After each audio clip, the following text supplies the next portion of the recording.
Hoy quiero compartir con ustedes una escritura, una porción, hablando, como le decía yo, del discipulado. Entonces hay un gran ejemplo de discipulado en la palabra, y ese gran ejemplo lo encontramos en la vida del apóstol Pablo y Timoteo. ¿Sí? Generalmente cada persona, cada hijo de Dios, cada hija de Dios debiera tener una persona así y otra persona así. Una persona de quien está aprendiendo y otra persona a quien está enseñando. ¿Sí? Si eso lo conservamos, nosotros vamos a tener siempre una motivación, algo que aprender y alguien a quien enseñar. ¿Sí? Digamos que esa persona se convertiría en un maestro y el otro se convertiría en un discípulo suyo, que a su vez se convierte en un discípulo de Jesús. Entonces, si usted no está enseñándole a nadie, empiece a hacerlo. No es para condenarle, sino simplemente empiece a enseñar a alguien. Empiece a cultivar una amistad, a cultivar una relación. Puede ser con su esposo, su esposa, sus hijos, amigos, primos, sobrinos, conocidos, a quien usted empiece a enseñarle algo. Y esa persona, una vez que vea que usted le está enseñando, le va a empezar a preguntar otras cosas. Y eso le va a llevar a usted a conocer más cosas y le va a hacer estar entrando en un flujo, en un fluir del Espíritu a su vida, ¿verdad? Entonces, pero si nosotros solo recibimos, entonces eso que estamos recibiendo, pues en realidad no logra producir. ¿Se acuerda del ejemplo? Yo creo que todos hemos escuchado ese gran ejemplo que dan del mar de Galilea y el mar muerto, que va al río Jordán y el río Jordán llega al mar de Galilea y entonces lo llena y sigue corriendo y luego cae en el mar muerto. ¿Sí? En el mar muerto ya no sale, ahí se queda. En el del mar de Galilea entra y sale. ¿Cuál es la gran diferencia? Pues el mar muerto, como el nombre lo dice, ahí no hay vida, ahí no hay peces, ahí no hay plantas, ahí no hay nada. ¿Por qué? Porque solo recibe. Pero en el mar de Galilea hay peces, hay plantas, hay vida alrededor de él, hay una serie de cultivos que se cultivan ahí. Entonces nosotros tenemos que ser, por esa razón, alguien que está recibiendo, pero alguien que está dando. La palabra que recibimos, alguien tiene necesidad de oírla. Si usted piensa eso, va a estar pensando bien, va a estar pensando correctamente, que lo que Dios le da, alguien lo necesita también. Y eso es lo que hace que se convierta en un río. Y entonces ese río cada vez va a ser más poderoso. Y usted se va a encontrar siendo un poderoso canal de Dios para bendecir otras vidas. ¿Sí? Como le decía Pablo a Timoteo, ten cuidado de ti y de la doctrina. Voy a tocar este tema el día de hoy. Porque haciendo esto te salvas tú y a los que te oyeren. Entonces uno se convierte en una bendición.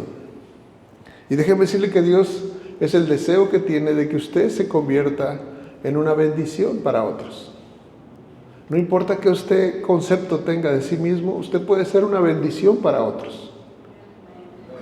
No, pero es que mi vida, mi pasado, no importa nada de eso. Usted se puede convertir en una bendición para alguien más. Una palabra, un consejo, simplemente una palmada, una oración, cualquier cosa puede ser el cambio para otra persona. Solo tenemos que hacernos disponibles al Señor, ¿sí? Y cualquiera de nosotros puede ser útil al Señor. No necesitamos tener una preparación académica, no necesitamos tener simplemente el corazón para decir, yo lo recibí, de gracia lo recibí, de gracia lo doy. Lo recibí gratuitamente, gratuitamente lo entrego, ¿verdad? Ese tiene que ser el corazón del discípulo. Y aquí en este tema del día de hoy, Yo lo titulé ¿Cómo mantener el rumbo? Cómo una vez que llegamos a Cristo, mantenernos en la ruta correcta. Cómo no acabar desviados y acabar frustrados, acabar decepcionados, porque a veces la gente acaba así, porque en algún momento de su vida como dicen los chavos, se clavó en algo y ahí se quedó y ya no pudo seguir. Algo lo atrapó, alguna ofensa, alguna herida, alguna palabra que escuchó y no le gustó, y el enemigo trata de ir dejando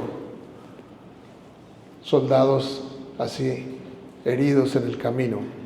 Y lamentablemente nosotros, el cuerpo de Cristo, muchas veces nos encargamos de ir a terminarlos. Lamentablemente sucede mucho y lo ve uno ahí en las redes sociales, como apenas alguien cae y le caen a palos, pues, ¿verdad? Lamentablemente nosotros debiéramos ser de aquellos que ayudan, de aquellos que levantan, de aquellos que animan, que alientan a otros, pero no muchas veces es así, lamentablemente. Pero uno puede tomar la decisión de decir: yo no voy a ser una persona así, yo voy a ser de los que ayudan, yo voy a ser de los que levantan, yo voy a ser de los que extienden la mano y prestan la ayuda, ¿verdad? Entonces ese es un compromiso personal. Cada uno de nosotros se puede comprometer con Jesucristo, porque Él es un Dios de pactos, ¿verdad? Y usted puede hacer un pacto con el Señor y el Señor estar ahí. En fin, mantener el rumbo tiene que ver con poner los ojos en Cristo, ¿sí? Nosotros tenemos que poner los ojos en Cristo, no en las personas. En el momento en que nosotros ponemos los ojos en una persona, déjeme decirle, usted ya se equivocó. Cuando usted pone los ojos en una persona, ya sea un pastor, ya sea un líder, ya sea un amigo, ya sea quien sea, si usted pone los ojos en una persona, usted ya se equivocó. Los ojos tienen que ser puestos en Jesús. Él es el único, ¿sí? Él usa a hombres y mujeres para bendecir, pero los ojos tienen que ser puestos en Jesús. Dice Hebreos ahí claramente, capítulo 12, la carta a los Hebreos. Yo me quedé pensando en las cartas también. Pienso muchas cosas. Me quedé pensando en las cartas porque dije: oye, todas las cartas, pero no hay ninguna contestación de las cartas, ¿verdad? Dice, nomás Pablo mandó cartas y, oye, ¿quién le contestó? No dice nada de quién contestaba. Y el Señor me dijo: pues es que una carta era una instrucción, te guste o no te guste, eso es lo que hay que hacer y se acabó, ¿verdad? O sea, no tienes derecho de réplica. Una vez que Dios dijo algo, eso es y se acabó, ¿verdad? Por esa razón usted no ve mira, aquí están las cartas y las respuestas de las cartas, no las va a encontrar, ¿sí? Si usted quiere contestarlas, mejor absténgase. Dice Hebreos capítulo 12, dice: por tanto nosotros también, está hablando de nosotros los de Manuel, dice, nosotros también, no solamente los que vivían en aquel tiempo, sino los que vivimos ahora, teniendo en derredor nuestro tan grande nube de testigos, despojémonos de todo peso y del pecado que nos asedia, y corramos con paciencia la carrera que tenemos por delante. Verso 2. Puestos los ojos en Jesús, el autor y consumador de la fe, el cual, por el gozo puesto delante de él, sufrió la cruz, menospreciando el oprobio, y se sentó a la diestra del trono de Dios. Nuestros ojos tienen que estar puestos en Jesús. Dígale a su vecino: pon tus ojos en Jesús. No los pongas en ningún otro lugar. No los ponga en ningún otro lugar. Porque si los pone en otro lugar, usted va a ser decepcionado, usted va a ser traicionado. Es decir, nuestra esperanza, nuestra confianza tiene que estar puesta en Él. Ni nuestros padres, no estoy hablando que le falte el respeto a sus padres, pero La palabra de Dios es muy clara y dice, aunque tu padre y tu madre te dejaren, yo jamás te dejaré. ¿Sí? O sea, nuestra visión tiene que ser a Él. Él es nuestro verdadero Padre. Él es quien nos ama, Él es el que nos formó, el que nos dio vida y el que nos está esperando a todos los que hayamos aceptado a Cristo en nuestro corazón, ¿verdad? Va a ser un encuentro maravilloso. ¿Usted va a estar en ese encuentro? Si no está muy seguro, ahorita al final vamos a hacer una oración, porque Él quiere que usted esté seguro que se va a encontrar allá. Imagínese nada más, va a ser el evento de... No, el mundial se queda corto. La gente oía, yo no sé si ustedes lo saben, pero oía lo que costaban los asientos ahí en los palcos y todo eso, ¿verdad? Una millonada, ¿no? Pues estar allá no hay comparación, ¿verdad? Pero vamos a llegar un día allá. No tiene precio aquello, ¿verdad? No tiene precio porque es incalculable el valor, ¿verdad?, de lo que vamos a recibir. Entonces, claro, quiero que quede para cada uno de nosotros que necesitamos mantener nuestro enfoque en Cristo, y si mantenemos nuestro enfoque en Cristo, nos vamos a dar cuenta que Él desea que nosotros nos convirtamos en su discípulo. Dice la palabra que la gente que ha estudiado mucho la Biblia, yo no la he estudiado tanto, pero la palabra creyente viene 2 veces en la Biblia. Creyente viene 2 veces. La palabra cristiano viene 3 veces. Y la palabra discípulo viene 269 veces. Yo creo que al buen entendedor pocas palabras, ¿verdad? ¿Qué es lo que el Señor busca? Él busca discípulos. Él busca quienes estén anhelando aprender de Él, conocer de Él. No solo creyentes, ¿sí? No solo cristianos, porque nosotros nos llamamos cristianos, pero el Señor quiere que seamos discípulos, ¿verdad? Discípulos es alguien que está aprendiendo y que está enseñando a alguien a la vez. Un niño, aunque sea, enseñándole la palabra, enseñándole un principio, enseñándole una verdad. Entonces, pero para eso nosotros necesitamos estarnos alimentando. Como le decía, es un flujo, ¿sí? El apóstol Pablo decía, sed imitadores de mí, así como yo de Cristo. O sea, él estaba conectado a Cristo y tenía una serie de personas conectadas a Él. Y entonces dice, así de igual manera, que cada uno de nosotros pueda tener esa conexión. Si usted no lo ha tenido, yo le exhorto, yo sé que ya lo dije, pero lo repito otra vez. Busque a quien usted le puede estar enseñando. Usted se va a dar cuenta, cuando ve a una persona actuar, va a decir, esa persona no conoce, necesita aprender. Quizás sea un amigo, quizás sea una amiga, quizás su padre, su madre, su familia, no sé, pero alguien a quien usted le pueda estar enseñando. Eso no es de esa manera. Entonces, esa es una, ¿cómo le puedo decir? Es una prioridad, tiene alta prioridad en el reino. Cuando uno hace eso, uno llama la atención de Dios, porque uno está haciendo realmente la voluntad de Dios, porque esa es la voluntad de Dios, que uno se convierta en un discípulo y a su vez le enseña a otros. Dios quiere que lo hagamos eso. Entonces, como ve, usted puede decidir ser creyente, ser cristiano o ser discípulo, pero el Señor obviamente busca discípulos. Él está buscando discípulos, ¿sí? Nos deja clarísimo eso, que el Padre en su intención original es lo que quiere, es discípulos, alguien que aprenda y que pueda enseñar a otros. No necesitamos ser maestros de la palabra ni pararnos en una plataforma para poder enseñar. Eso puede ser en la casa, en la mesa, en la cocina, en la sala, en la oficina, en el autobús, en la fila de las tortillas, donde quiera puede ser. No necesita uno estar en un auditorio. Gracias a Dios por estos salones que nos permite usar, pero pero el reino de los cielos, la iglesia empezó en el campo. Dice, el apóstol Pablo se iba ahí a donde se reunían, en una plaza, donde las mujeres iban a recoger agua, y ahí era donde enseñaban, ¿sí? Abajo de un árbol, una sombra, simplemente ahí platicaban. Ahora hay cafés, hay muchos lugares, ¿verdad? Pero este es algo que deberíamos cultivar. Es algo que se cultiva. Si usted aprende algo y usted lo enseña, haga de cuenta que eso se le queda a usted. Cuando usted aprende algo y no lo enseña, se diluye eso.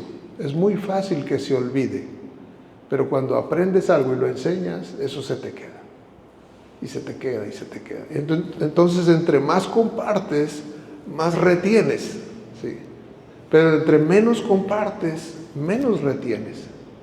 Y a veces la gente dice, no, es que no se me queda nada, tengo mente de teflón, se maldicen así, ¿verdad? Tengo mente de teflón y no sé cuánto. Pero en realidad es porque no lo está pasando. No está pasando la enseñanza, y si no la pasa, se le olvida. Pero ya cuando la pasa, entonces esa enseñanza la retiene. Vean lo que dice 1 Corintios 11:1.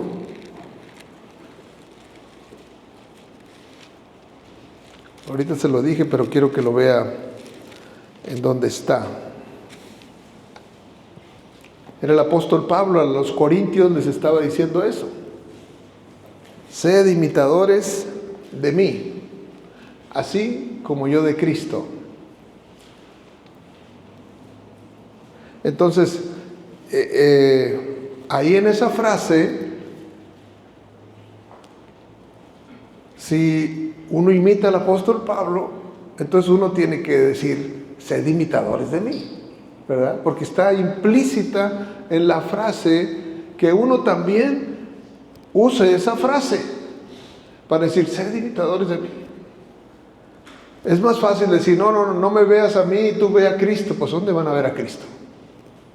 En nosotros.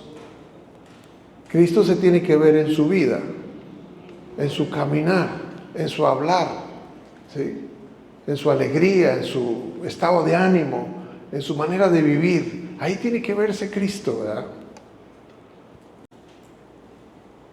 Amén.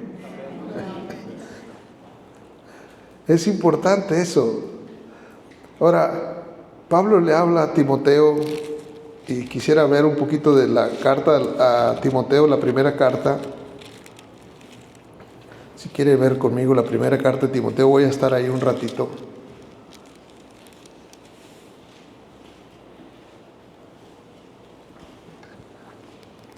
Pablo nunca se casó, ¿verdad?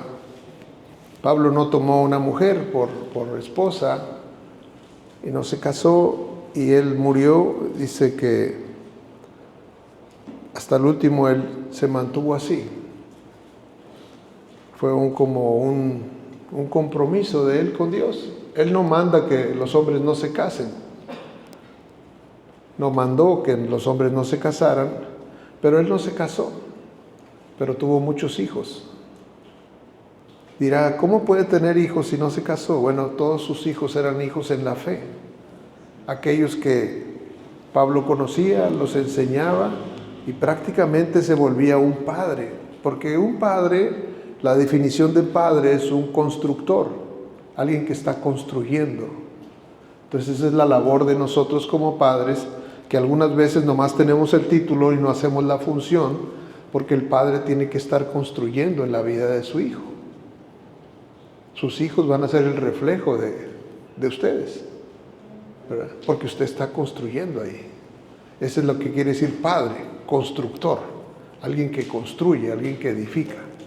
Y entonces le cuento esto porque dice aquí en Timoteo, si usted va a 1 Timoteo, aquí hay algunos versos, pero no están todos los que yo voy a estar mencionando. Dice 1 Timoteo 1:1, dice Pablo, apóstol de Jesucristo, por mandato de Dios nuestro Salvador y del Señor Jesucristo nuestra esperanza. Esta carta va a Timoteo, dice, a Timoteo, verdadero hijo en la fe. Qué precioso, ¿no? Que Pablo pueda expresarse así de Timoteo. Dice, verdadero hijo. ¿Se acuerda que hace unas semanas yo le compartí un mensaje cuando Jesús dice, y conoceréis la verdad y la verdad os hará libres y seréis verdaderamente mis discípulos, verdaderamente mis discípulos.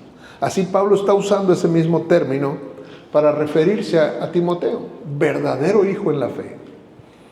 Era alguien que él veía como un hijo y Timoteo lo veía a él como un padre y Pablo estaba ahora sí que vaciándose en Timoteo.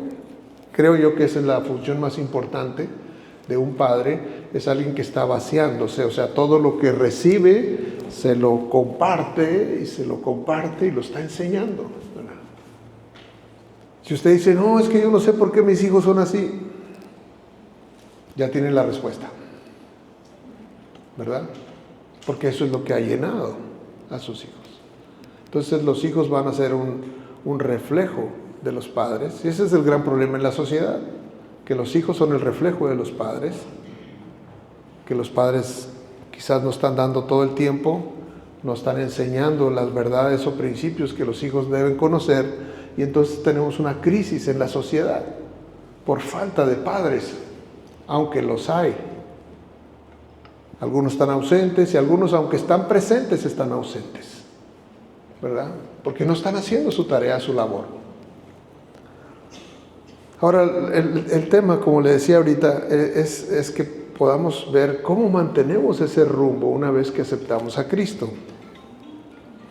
Y si seguimos aquí leyendo, dice, a Timoteo, verdadero hijo en la fe, gracia, paz, misericordia y paz de Dios nuestro Padre y de Cristo Jesús nuestro Señor. Y entonces, esa era la relación que había entre Pablo y Timoteo. Algunos decían que Timoteo aparentaba ser muy débil, que se enfermaba constantemente, pero Pablo estaba constantemente con Timoteo, ¿sí? ¿Se acuerda que una de las palabras fuertes que decía Pablo a Timoteo, ninguno tenga en poco tu juventud, sino sé ejemplo? Él estaba diciendo, yo ya deposité en ti tantas cosas, eres un hombre muy valioso, eres un hombre muy importante para el reino, entonces que nadie te menosprecie, porque esa es la riqueza, la verdadera riqueza es todo el conocimiento del reino que puede venir a nosotros. Si nosotros lo recibimos todo ello, lo atesoramos todo ello, nos convertimos en hombres y mujeres de valor. Esa es la verdad. ¿Por qué? Porque se nos está dando algo tan precioso, tan valioso. Y era lo que Pablo le dio a Timoteo. Dijo, nadie tenga en poco tu juventud. Pues es que no me ven y pues estoy joven. No. Tienes lo que muchos no tienen. Porque Pablo sabía la tarea que había hecho con Timoteo, lo que le había enseñado a Timoteo. Y sabía que era un hombre preparado. Incluso aquí le dice, en el versículo 3 de 1 Timoteo, del capítulo 1, dice, como te rogué que te quedases en Éfeso cuando fui a Macedonia, para que mandases a algunos que no enseñen diferente doctrina. Fíjense, Pablo le dice, yo te dejé a ti con autoridad. Te dejé a ti con autoridad para que mandes que no enseñen diferente doctrina. O sea, Timoteo iba a ser como el guardián, pues, de la doctrina, ¿sí? Entonces digo yo, pero ¿cómo podía Timoteo ser el guardián de la doctrina sin conocer la doctrina? Pues obviamente él primero tenía que conocer la doctrina, la tenía que conocer para entonces decir, así no, o así sí, qué bien hecho, bien hecho. O podía él estar en esa posición por el conocimiento que tenía. Aunque era joven, Pablo lo podía decir, ve, yo sé que vas a hacer lo correcto porque ya te lo enseñé, porque ya lo aprendiste, porque ya lo leíste, porque ya lo meditaste, ya oraste, ya lo entendiste, que esa es la mejor manera. Les compartía yo a los que estaban acá no sé si fue el jueves o fue en alguna de las mañanas, les decía, nosotros escuchamos los mandamientos, ¿verdad? Como está ahí en Éxodo capítulo 20, y ahí vienen los 10 mandamientos, y se nos dan cosas que debemos hacer. Y escuchaba yo a un rabino que estaba enseñando en una sinagoga, o en una entrevista, y dice el rabino, hay un error de traducción, porque la gente tradujo la palabra mitzvah, que quiere decir mandamiento, o que se tradujo como mandamiento, como algo, decir, si no lo haces, te castigo, ¿verdad? Dice, pero esa no es la esencia del mandamiento. Estoy tocando esto porque Pablo le dijo a Timoteo que mandara, o sea, que estableciera eso. Y entonces los mandamientos de Dios no son como los de un viejito que está con un garrote y dice, si usted no lo hace, yo le voy a dar un golpe. O sea, Dios no hizo eso de esa manera. Aunque quizás para muchos la palabra mandamiento es o lo haces o te va a ir mal, ¿verdad? Como algo, como una amenaza, pues, ¿verdad? Pero los mandamientos no llevan ese espíritu, los mandamientos. Los mandamientos en sí, lo que está diciendo el Señor, te estoy dando un camino para que te acerques a mí. Porque quiero que te acerques a mí. Y cada mandamiento es una vía para acercarte a mí. Y por eso te estoy dando muchas vías, porque al cumplir eso tú te vas acercando a mí. Y yo quiero que te acerques a mí, pero te estoy enseñando cómo te puedes acercar a mí, ¿verdad? Entonces, cada vez que usted ve un mandamiento, ese mandamiento lo que hace es que si usted lo obedece, usted se acerca a Dios. Y usted lo obedece y usted se acerca a Dios. Y cada vez que vas obedeciendo, te vas acercando a Dios. Él quiere eso. Él nos anhela a nosotros. Él quiere tener comunión con nosotros. Se perdió esa comunión en el huerto del Edén, cuando Adán y Eva pecaron. Y se perdió la conexión y estuvo perdida por mucho tiempo. Y de repente el Espíritu venía sobre una persona o sobre otra, pero se volvía a ir. No fue sino hasta que viene Jesús y entonces Él nos reconcilia con el Padre. Pero eso es lo que Él quiso siempre. Entonces, ¿cómo hizo la reconciliación? Por gracia, por gracia. Gratuitamente. Ahora usted se acerca gratuitamente a Dios. Usted no paga nada. Solo lo que necesita es creer y entonces usted se acerca y se reconcilia con Dios. Eso es lo que Dios quiere. Entonces cada mandamiento, yo quiero dejarle esto, que usted lo tome como un regalo de parte de Dios para enseñarle de qué manera se acerca a Dios. Cuando dice, honra a tu padre y a tu madre, pues está diciendo de esa manera te puedes acercar a Dios. Si te enojas con tus padres, si te apartas con tus padres, si te estás disgustado con tus padres, pues entonces no voy a poder estar contigo. Porque el pecado y yo no podemos estar juntos. Me es imposible estar con el pecado, convivir, sin que haya una consecuencia. Entonces Timoteo fue enviado para darles ¿cómo se llama? Ese cuidado a la iglesia. Y dice, para que mandases a algunos que no enseñen diferente doctrina. Otro de los puntos que es importante, un discípulo, como le decía ahorita, un discípulo tiene que conocer la doctrina. Es importante conocer la doctrina. ¿Qué es la doctrina? Pues la doctrina son todas las enseñanzas, todas las normas, los pensamientos de Dios, ¿sí? Todas las intenciones de Dios que están escritas en su palabra. Eso es la doctrina. Todo lo que Él enseña es la doctrina, ¿verdad? Y el no conocer la doctrina, pues trae consecuencias a nosotros. Número uno, no podemos ser útiles, porque podemos ver a alguien que está haciendo una cosa y nosotros podemos aplaudirla y resulta que es contraria a la doctrina. Pero el hombre o la mujer que conoce la doctrina dice, no, eso no está correcto. ¿Por qué? Porque la doctrina no aprueba eso. Entonces la doctrina en sí es la palabra misma. Y cada discípulo de Cristo tiene que conocer la doctrina.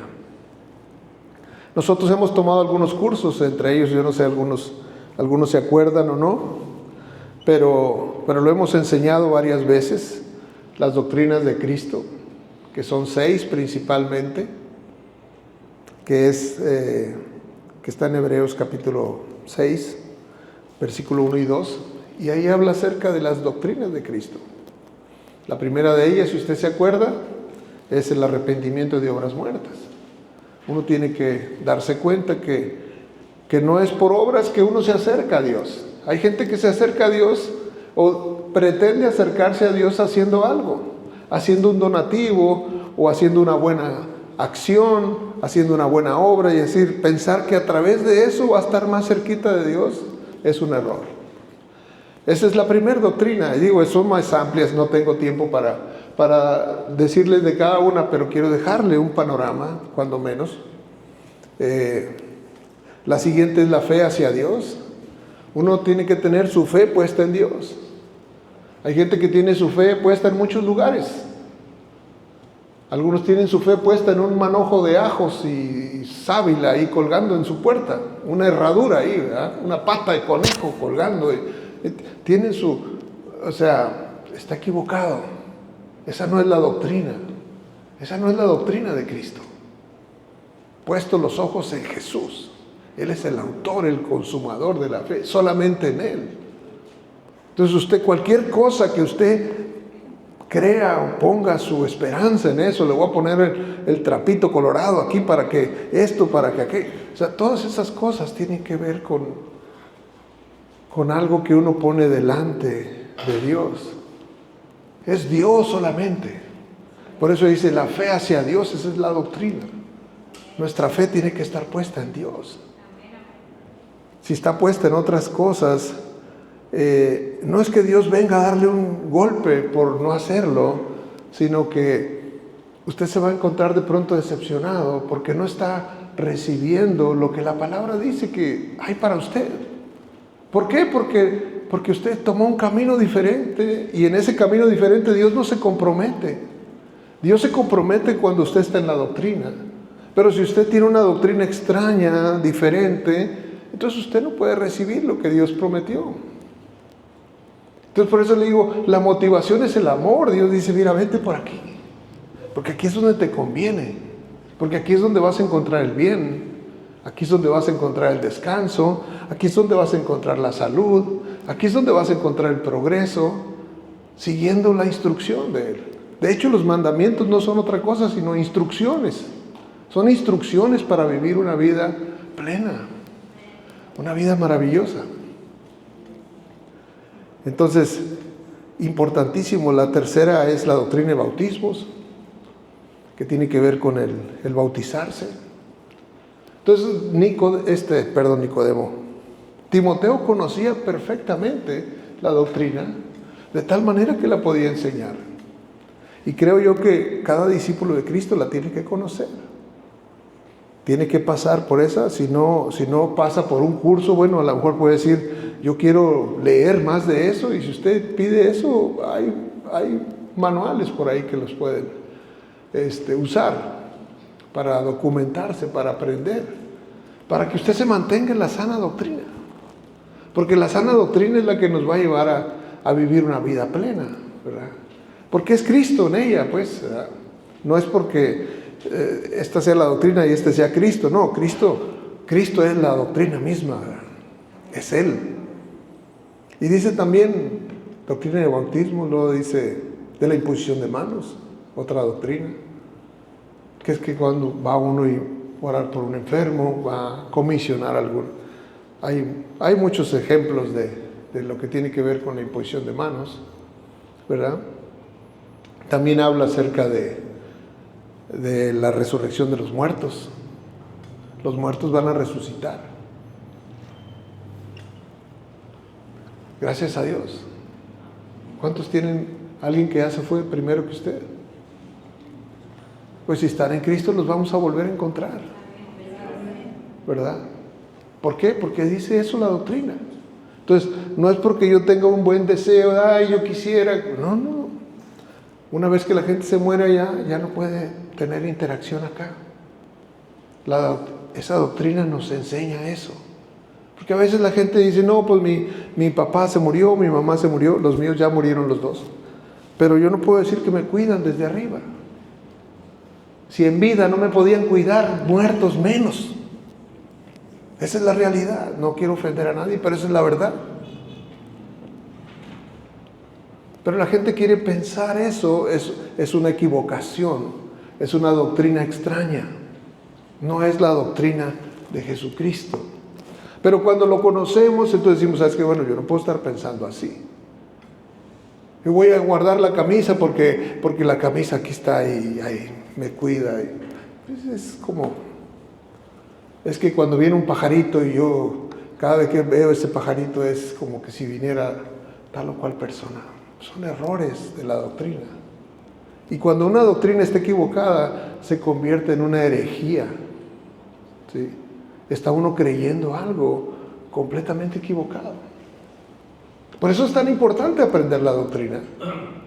Por eso es que decimos, bueno, tenemos una clase de discipulado. No quiero obligarle a usted para venir a la clase de discipulado, pero yo quiero decir que usted tiene que tomar una decisión firme de conocer la palabra, de conocer la doctrina, de vivirla, porque eso le va a guardar de cometer errores.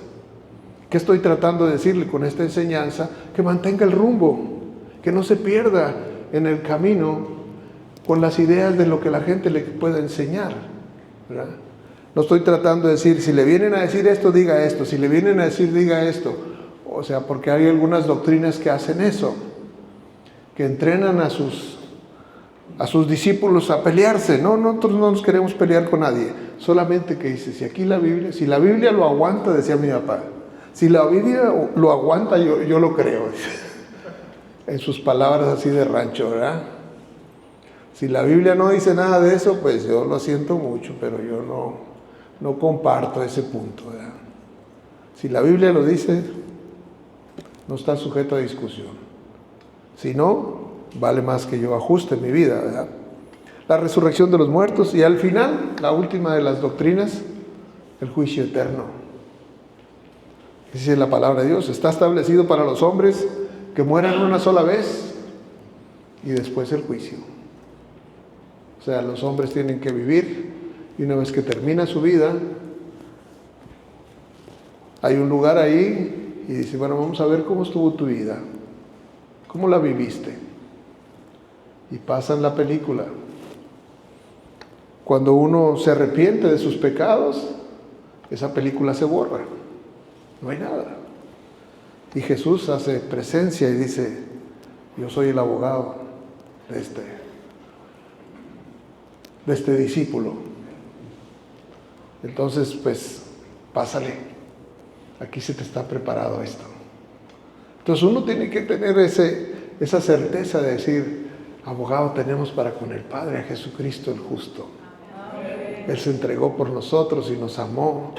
Y llegado el momento, Él va a estar ahí para defendernos y decir, sí pecó, sí hizo esto, pero se arrepintió. Es suficiente para borrar sus pecados. Si alguno se tiene que arrepentir, lo puede hacer hoy. No tiene que vivir condenándose. Porque yo creo que sería muy triste vivir y desperdiciar nuestra vida con una condenación, con una culpa. Porque para los que están en Cristo, dice Romanos 8, ninguna condenación hay. Ya no están condenados. No importa cómo fue su pasado. Porque todos tenemos un pasado que quizás nos avergüenza, que quizás no sea el mejor. Que dice uno, híjole, ¿cómo me hubiera gustado no tomar aquellas decisiones?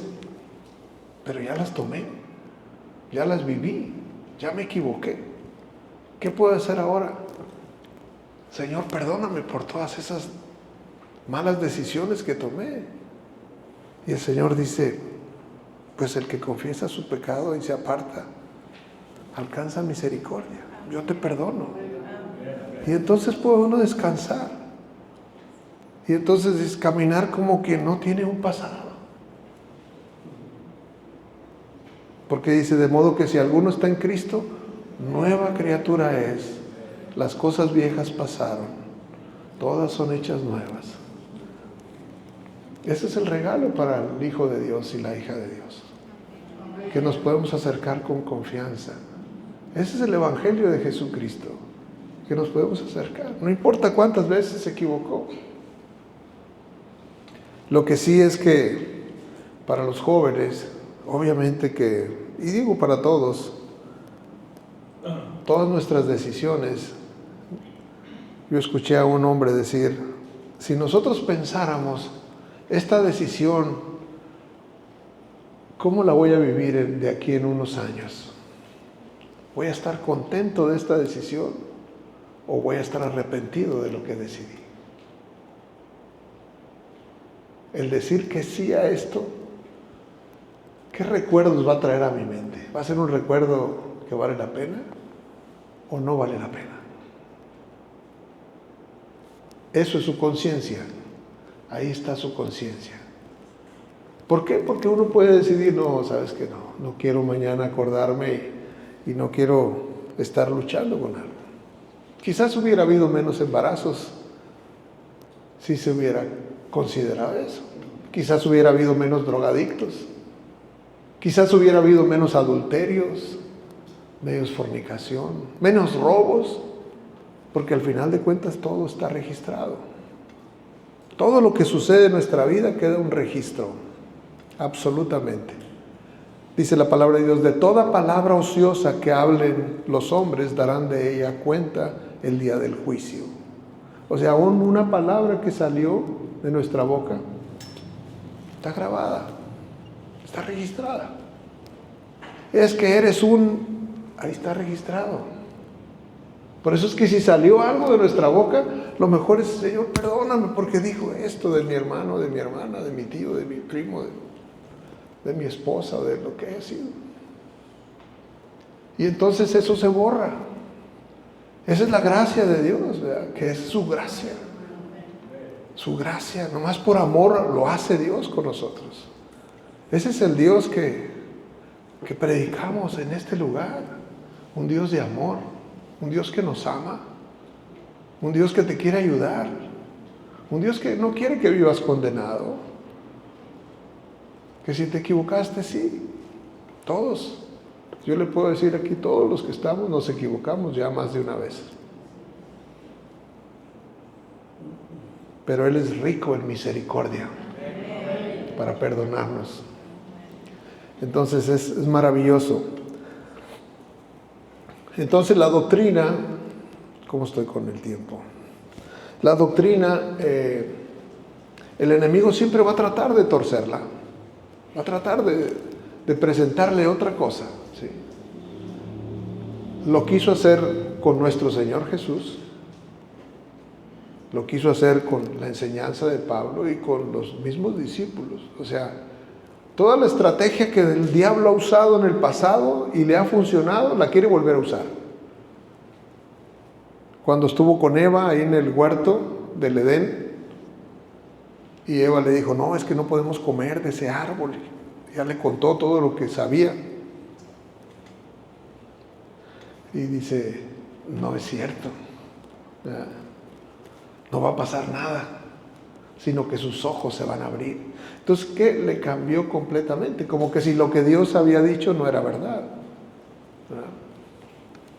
Pero déjeme decirle que todo lo que Dios ha dicho va a suceder tal cual, absolutamente.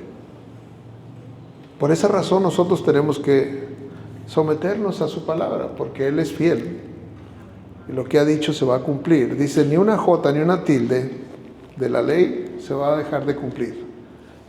Cada coma, cada punto, todo va a tener su cumplimiento. En algún momento va a suceder. Dice, el cielo y la tierra pasarán, pero mi palabra no va a pasar. Ese es el nivel que Dios le dio a su palabra, fue el nivel más alto. Yo recuerdo cuando decían en alguna ocasión, lo dijeron, y no es mi intención hablar de otras religiones, pero dijeron, el Papa es la autoridad máxima, aún por encima de la palabra. Es un gran error. Es un gran error porque la autoridad máxima es la palabra. Jesús dijo claramente, dice, yo no los voy a juzgar. La palabra que yo he hablado es la que los va a juzgar. Nosotros vamos a ser juzgados a través de la norma de la palabra. Por eso es la mayor autoridad que existe, la palabra de Dios. Esa es la mayor autoridad, no hay otra. No hay persona, digo, obviamente el Padre, el Hijo, el Espíritu Santo, pero Jesús mismo, Él es la palabra encarnada, la palabra que se hizo carne y caminó entre nosotros. Entonces es importante considerar eso. Y bueno, pues cuando el Señor estaba, se acuerda que hubo un periodo que cuando antes de que iniciara nuestro Señor su ministerio, Él fue llevado al desierto para ser probado por el enemigo. Y el enemigo le dijo, ¿verdad? Cuando estaba ahí en el monte, en el templo, y le dijo, tírate abajo, si al cabo Dios va a mandar a sus ángeles para que te cuiden. Lo estás torciendo la doctrina, dijo. Está escrito en la palabra, no tentarás al Señor tu Dios. Y yo no lo voy a tentar, porque ya me dijo qué es lo que yo debo de cuidar. Él quería que Jesús se aventara del templo, al cabo iba a mandar sus ángeles a capearlo. Dijo, no, esto no funciona así, ¿verdad? Entonces, siempre el enemigo va a tratar de torcer la doctrina para que usted crea otra cosa, ¿sí? Y por esa razón es tan importante que usted conozca la doctrina. Cada una de esas que yo le acabo de mencionar hoy, Hebreos capítulo 6, versículo 1 y 2, dice ahí, ¿verdad?, que sigamos adelante en la doctrina de Cristo, ¿no? Echando el fundamento otra vez del arrepentimiento de obras muertas, de la fe en Dios, de la doctrina de bautismos, ¿sí?, de la imposición de manos, de la resurrección de los muertos y del juicio eterno. Cada una de esas doctrinas nos da una base segura para caminar, para vivir en la vida, ¿verdad? Y si las conocemos vamos a estar bien, ¿verdad? Quiero irme un poquito ahí en 1 Timoteo, capítulo 1 y verso 3. Quisiera leer un poquito más ahí.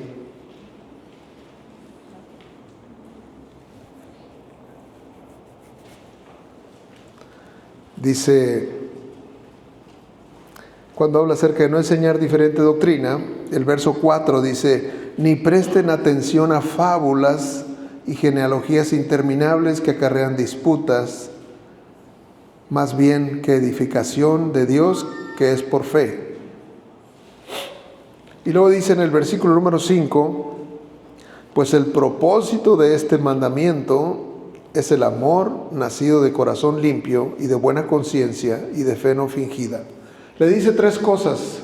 Pablo le dice a Timoteo tres cosas que tiene él que cuidar. Número 1, el mandamiento es en amor. O sea, todo lo que nos motiva a los hijos de Dios tiene que ser el amor. Ese es el motor. Tiene que ser el motor de tu vida, el amor. El amor de Dios, el obedecer a Dios, el estar en esa conexión con Dios. Ese tiene que ser el amor de tu vida. Dice el propósito, verso 5 de este mandamiento es el amor nacido de corazón limpio. También nos habla, nos exhorta a tener una buena conciencia. Una buena conciencia. Una buena conciencia tiene que ver con eso. Tiene que ver con que nosotros tengamos ese cuidado de nosotros, de tal manera que si hago yo esto, ¿cómo me voy a sentir mañana? ¿Cómo me voy a sentir los jóvenes? ¿Cómo se van a sentir con su papá, con sus padres? ¿Cómo se van a sentir? ¿Cómo nos vamos a sentir con Dios haciendo esto? Esa es la conciencia. La conciencia tenemos que cuidar que no se contamine nuestra conciencia, que estemos tranquilos. Porque cuando uno está, dice el justo está confiado como un león. ¿Por qué? Porque es justo, porque hizo lo que tenía que hacer. Pero cuando uno hace mal, luego la conciencia le echa la culpa, ¿no? ¿Se acuerda que decía, me acuerdo una vez del pastor Trini que decía, Cuando va uno manejando y está el semáforo y está en verde y empezó a parpadear ya y se pone en rojo y se lo pasa a uno y empieza a voltear para los lados a ver si lo vieron, ¿verdad? Porque su conciencia le acusa, sabe que hizo lo indebido, ¿verdad? Porque así es la conciencia te acusa. ¿Sabes qué? Hiciste lo que no debías de hacer. Pues vas manejando en la carretera y tiras el bote de basura. Y a lo mejor alguien, pues su conciencia está cauterizada. Y dice, todos lo tiran y va tirándolo. Pero cuando su conciencia todavía tiene vergüenza, entonces híjole, tiré eso y no lo debía haber tirado. Oye, ¿sabes qué? Pensé incorrectamente. Y estos pensamientos no los debo de tener yo.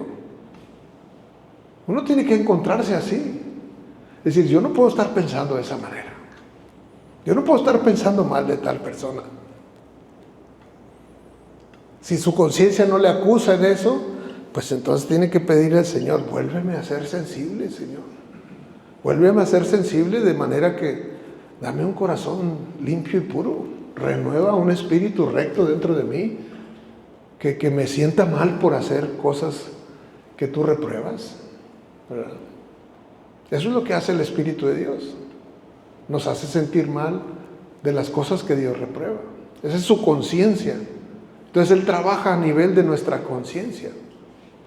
Y un discípulo de Cristo tiene que tener una buena conciencia, tiene que mantener una buena conciencia, como lo acabamos de leer aquí, que dice, verso 5 dice, pues el propósito de este mandamiento es el amor nacido de corazón limpio y de buena conciencia y de fe no fingida. Buena conciencia y fe no fingida. Nosotros tenemos que movernos en fe. Dice la Escritura, todo lo que no proviene de fe es pecado. Creo que lo escribí ese versículo aquí. Dice en Romanos 14, 23.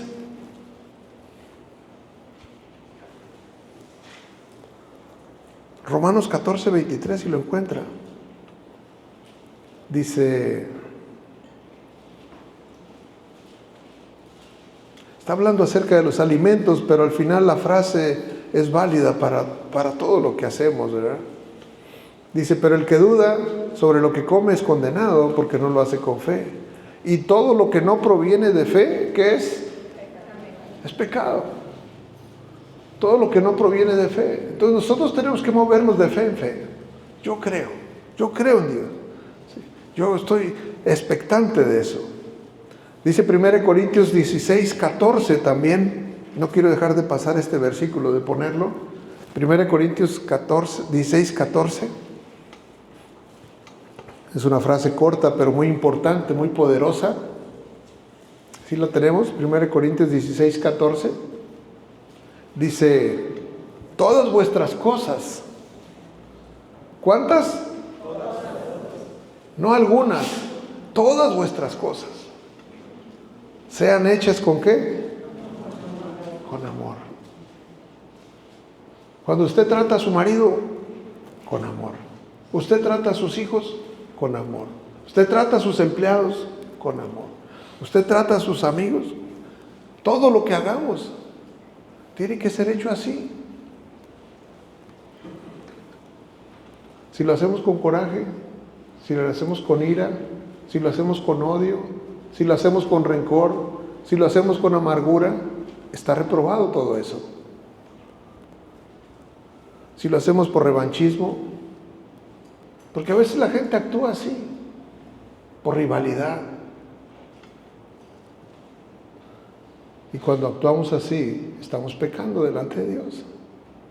Entonces, tenemos que cuidarnos nosotros. No hay quien vaya a estarle cuidando a usted. Dice la palabra de Dios que en aquel día vamos a dar cuentas a Dios. Cada uno dará cuentas a Dios de sí. Yo no voy a dar cuentas de mi esposa o de mis hijos. Voy a dar cuenta de mí. ¿Qué hizo Miguel? ¿Qué le permitiste a Miguel hacer, decir, pensar? Porque de eso voy a tener que dar cuentas, y usted también. De cómo lo piensa, de cómo actúa. Ese es el crecimiento. Y creo yo que estas tres cosas, yo quiero ir terminando con esto, que tiene que buscar estas tres partes, ¿sí? Que todo lo que haga, lo haga motivado por el amor. Un discípulo hace eso. Eso fue lo que Pablo le estaba diciendo a Timoteo, que un discípulo lo que hace, lo hace motivado por amor, que lo haga con una fe genuina, con una fe no fingida. Créale a Dios y actúe en esa fe. Crea lo que Dios ha dicho, cada promesa, cada palabra.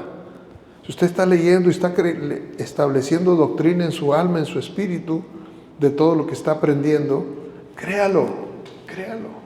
Si Dios dice, evita eso, evítelo. Si Dios dice, aprueba eso, apruébelo. Pero tenemos que vivir acordes con la palabra. Esa es la manera. Y por último, que se mantenga su buena conciencia. Decía el doctor Miles Monroe en uno de sus mensajes, dice, pues yo no tengo malos recuerdos porque cuidé mi conciencia. Yo le entregué mi vida a Cristo, dice, cuando tenía, 9 años o algo así. Y dice, y me puse a servir a Dios, me puse a conocer la palabra. Cuando tenía 14 años yo ya había leído la Biblia varias veces. Y no lo estaba diciendo con jactancia, lo estaba diciendo como un testimonio. Es decir, ya lo había aprendido, ya lo había conocido. Y entonces cuidé de que mis acciones no me trajeran malos recuerdos. Jamás me acosté con una mujer. Me fui a casar y me casé virgen con ella y ella también conmigo. No tengo ningún mal recuerdo en mi mente. Y aún, dice, bueno, eso es lo que él cuidó. Dice, pero aún si no lo tuviera, bueno, pues el Señor me perdona y me limpia. Pero qué hermoso es que no te llenes de malos recuerdos. Que tus recuerdos sean gratos. Es decir, ¿sabes qué? Pues tengo recuerdos de mis padres, tengo recuerdos de mis hijos, tengo recuerdos de mis tíos, mis primos, pero cosas que valen la pena. Esa es la buena conciencia. Que tu conciencia no se contamine. Que si eso que vas a hacer va a estar aquí en tu mente, atormentándote, mejor no lo hagas. Que si esas palabras que vas a decir, entonces mejor frena tu lengua. Porque te va a traer esa consecuencia. Y de esa manera vas a poder vivir una vida plena. La vida que Jesús dijo que vino a darnos a nosotros. Él vino para darnos vida y vida en abundancia. Amén. Yo le invito a que se ponga en pie. Yo ya terminé mi mensaje. Solamente le voy a compartir unas palabras más, pero ya terminé. Dígale a su vecino, qué bueno que oíste este mensaje. Lo ocupabas. Lo ocupábamos, yo lo ocupaba, así es que por eso les digo a ustedes que lo ocupaban. La palabra de Dios es tan rica y tan hermosa. Dice Juan 6:63. Vamos a poner ese versículo aquí en la pared. Juan 6:63. No lo busque, acá lo vamos a leer.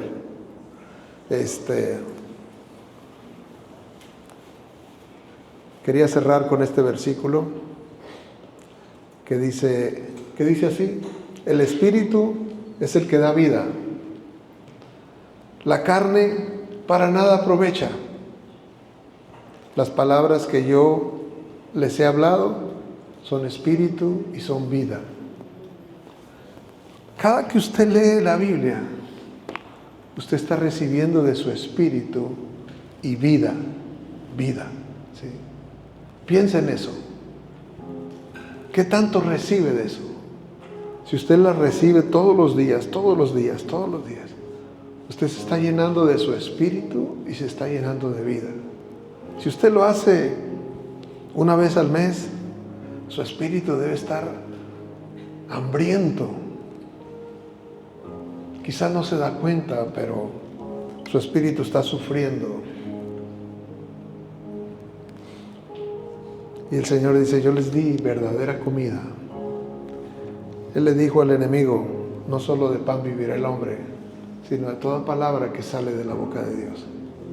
Son versículos que conocemos, pero que quizás no los ponemos en el contexto donde debe estar, de nuestras acciones diarias. ¿Sí? Yo quiero que hoy no se vaya condenado por algo que yo dije, que si usted tiene algo de su pasado, que hoy se lo entregue a Jesús. Esa es la esencia del Evangelio, que uno pueda venir a Él y ponerse a cuentas. Si en algún momento algo de lo que yo hablé le trajo a usted un sentimiento de culpa, déjeme decirle que el Espíritu Santo lo trajo a su mente porque quiere quitarle esa carga, quiere quitarle esa culpa. Quiere que usted salga de aquí ligero, ligera, sin peso, descansando, que se vaya a disfrutar su día, el resto del día. Amén. Vamos a orar. Padre, en el nombre de Jesús, he compartido el mensaje que pusiste en mi corazón, Señor. Creo yo que es lo que tú me diste para hoy. Y yo te ruego por cada uno de los que está aquí, Señor. Algunos vienen quizás cansados, decepcionados. Algunos quizás han enfrentado caídas, tropiezos, fracasos. Algunos no tienen un pasado de lo cual se sientan orgullosos. Pero, Señor, tú siempre vienes y tomas una vida y haces algo nuevo, haces algo precioso. Así que no importa cómo hayan llegado cada uno de los que hoy están aquí, el Señor les dice, vengan a mí, en mí hay esperanza. Venid a mí los que están trabajados, cargados, y los voy a hacer descansar. Yo quiero que no tengan peso en sus corazones, es lo que dice el Señor. Yo quiero que se sientan libres, libres para amarme, para servirme, para caminar a mi lado todos los días.